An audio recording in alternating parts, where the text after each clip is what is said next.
Hi folks, welcome to the Kicking Out of Kayfabe podcast. I'm Colin, your host. Thank you very much for joining me here today. It's been about 16 months since I've done a podcast, so I'm going to be doing something a little bit different. I don't know how often these are going to be. They probably won't be as regular as they did before. I'm going to be doing them kind of along the lines of looking at maybe a couple of previous shows and maybe in the run up to other shows. So for the first one back, I have the honor and privilege today of speaking with one of, if not the best talent in Irish wrestling, if not Europe today.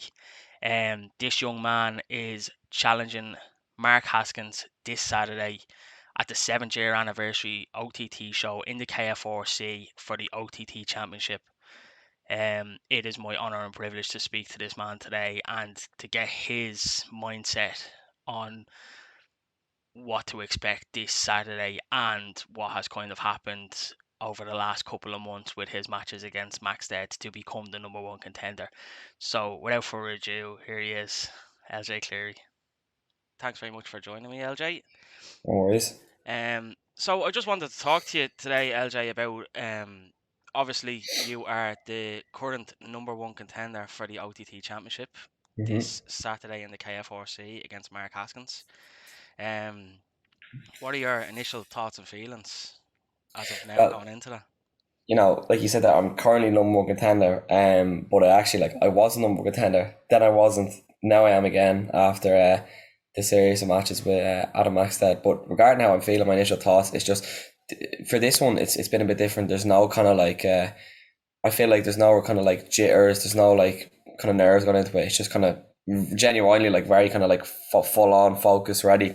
I've just been waiting for it. I've been waiting for this since every day when we were in lockdown. So do you think that LJ of maybe 2 years ago, before the pandemic, do you think you would have had those jitters? Do you think you wouldn't have been ready? I think like I always thought like I was always like really confident in my ability. Like I knew what I could do and stuff. But I definitely am a much better performer, I think, now than I was then.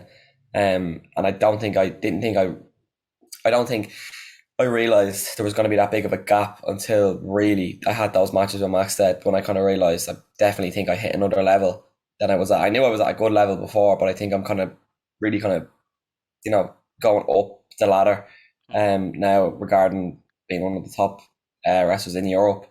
Yeah, absolutely. Let's talk about those Maxted matches for a minute.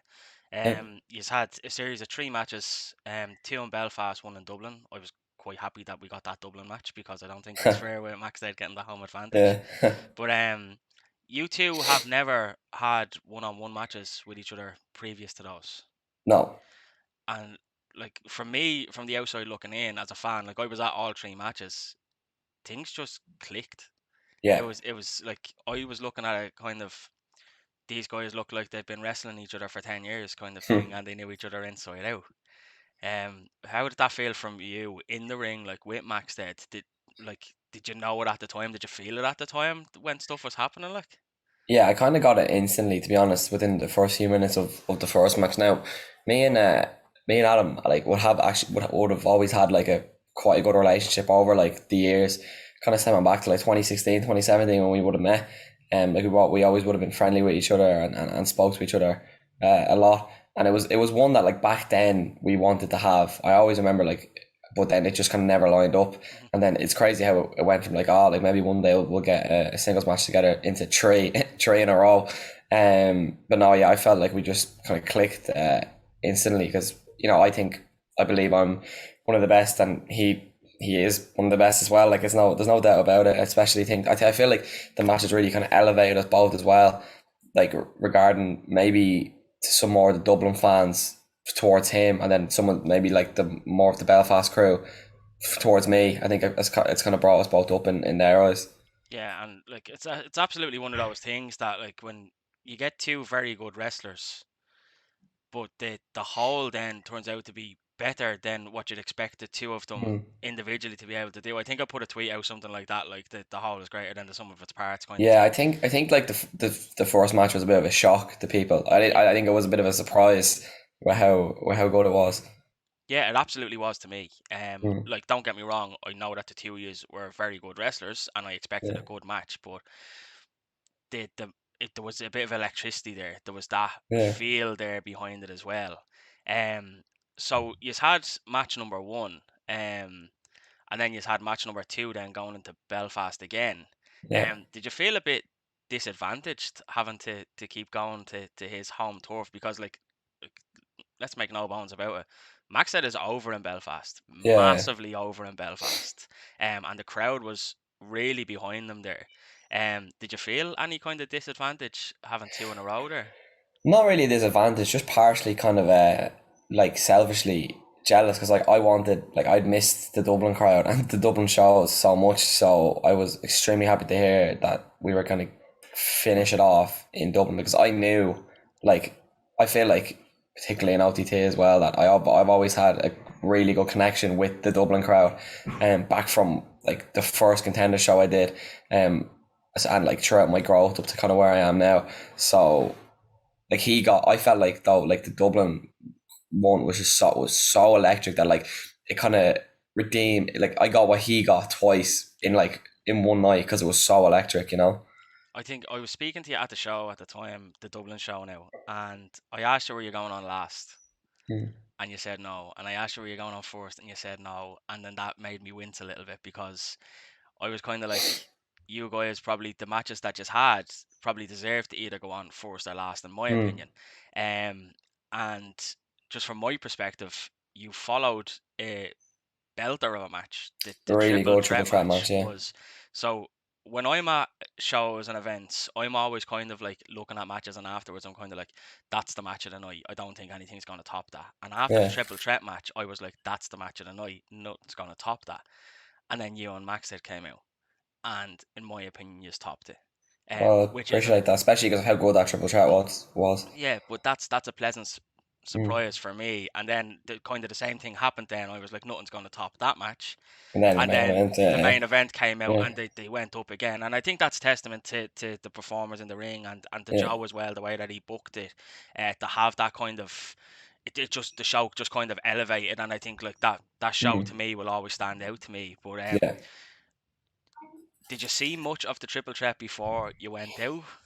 Well, I watched a little bit of it. Like I'm quite good for like I will always like some wrestlers they can't really watch a lot of the show because like you know they've got their own stuff on. But like I'm quite good for like I kind of always keep an eye on everything as it's going on. I watched a little bit of it like and I knew like I missed kind of like the end. Like I knew we had a tough act because I could hear the crowd. You Yeah, know, like I knew we had a tough act to follow. But again, I was confident. I knew going into this third one because the third one had I think we purposely you know it kind of had a bit of a slower pace to start off, which like it needed to be following something that was so big, and then we kind of just hit like you know hit the next gear towards the end.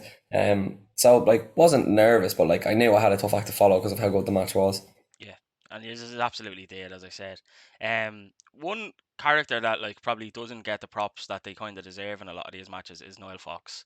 He Oh had yeah, he had a pivotal role to play in the first two, essentially. Maybe yeah, not as much in the last, although he was the third man in the ring. yeah. But like he definitely had that massive role to play in there. Like, and I always say this to Foxy, like you guys went on last at Belfast twice. Mm, And Foxy had, I think it was the second match that you and Max had. Foxy was involved in probably about 5 or 6 spots that night. yeah, And just to remember everything that is going on, and just to like be in the form that he's in, like for every single match. yeah, That when he gets to the main, like he's still on top form with you guys yeah. is I have nothing but I'd have nothing but positive words to say about Foxy. He's one of the absolute best pros. He's just an absolute pro. I think that's the best way to describe him. Again, he's someone I feel like as the kind of years have gone on in ring for me, like the communication is like even under different circumstances, whether like you know things changing or like you know times and things like that. Like I feel like he's probably the best. He's the best person to have in there to kind of keep things in control. And I feel like I can always kind of we communicate quite well together. He's a pro. unless we get a wild card like Cody Rhodes, of course. Like, I don't think he'll ever forgive Cody for that one. But so obviously you picked up the win against Maxted then, making the this series 2-1 in your favor. So you're currently the number one contender, Hmm. and looking into this Saturday, then you have what some would say a massive task ahead of you in Mark Haskins. Proving that he's beatable, because we seen Yeah. Martina do it only a couple of weeks ago. But as far as I know, you have never faced Mark Haskins one on one. Not one on one though. Um, so yeah, so that in itself, like Mark is a different beast as well Yeah. compared to when he came back. I think he said he put on 30, was it 30 pound? I think he said that Yeah, he like put he on. clearly, you can clearly see the size on him as well. Yeah, and like he does like I think in his interview with Ango, he did say like he's not called the hatchet for no reason as well. Mm. Um, but he does have a wild card there as well in Vic. Mm. Um, she tends to get involved in a fair few of his matches. Do you Yeah. have any do you have any worries or concerns about what Vic's role will be on Saturday? No, because I think if I go, like, obviously, like, I'm not stupid. Like, I know she's there. Like, I'm watching the matches. I'm watching every match and every show, especially every world title match. But if I let myself go in worried, about stuff like that, it's already a kind of doubt in the mind. That means the confidence isn't where it should be. I'll deal with that when it gets there. Like, it's not like I understand. Like, I've watched it. I've watched him and her enough to understand the game they're trying to play. So when that I'll cross that bridge when I get there. Yeah. So what are your do you have a game plan going into Saturday? Do you have something like are you ready to go? Just win the title. That's it. Like that's my only game plan. I'll just do what I've been doing the last few years and win matches. But this win is going to be the biggest win of my career. This is the biggest match of my career by far as well. That's it. That's the game plan. I know I'm the best in the country right now. Like again, I'm not a cocky person. As maybe sometimes it might look like that, but I'm actually not like a very cocky person. But I know I'm right now in Ireland anyways, like I'm untouchable. I know I'm the best in the country. That's the game plan. Win that title. I'm at his level now. I wasn't at his level in 2018 when I was trying to pretend that I was, I think. And that's why I lost. He beat me for the GA title. It was so easily going into it. Like when I look back on that now, like what a stupid decision, like by me. So it's not. It's just a mistake I wouldn't make now. So yeah. So like that kind of brings me into like a bit further. Like so, it, you're saying that you're ready now. You're the best in Europe, in your opinion. And to be honest, I don't think there's anything wrong with saying that. People might think that it's cocky. I don't think there's anything wrong with having confidence. Mm. And in my opinion, you're one of the most humble people as well that I've met.